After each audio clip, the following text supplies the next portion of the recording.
Instant glow हवा आहे फेसवर, तर हा फेस मास्क एकदा नक्की ट्राय करा. अगदी 10च मिनिटामध्ये इतका फेस ग्लो करतो ना, की तुम्ही पुन्हा पुन्हा हे ट्राय कराल.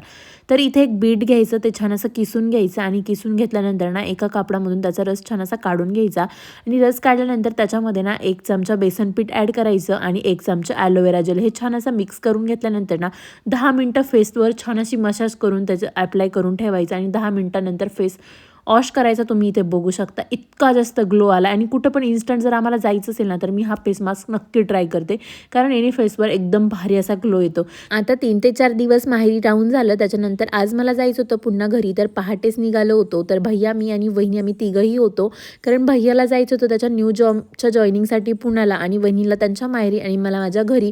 तर सगळ्यात पहिले तर भैयाची बस आली, तो गेला. त्याच्यानंतर आम्हीही घरी आलो आणि घरी आल्यानंतर ना समर्थाचे पप्पा ऑलरेडी आलेले होते. मग काही घरी पोचायचा उशीर. समर्थाने पिशवी बघितल्यानंतर लगेचच खाऊ शोधायला लागली आणि यांनी ना येताना नागपूरची फेमस अशी संत्रा बर्फी आणली होती. मग काय लगेचच तिच्यावर समर्थाने ताव मारला आणि ना मग संध्याकाळी हे ऑफिसमधून आल्यानंतर ना आम्हाला जायचं होतं वहिनींना त्यांच्या माहेरी सोडवायला.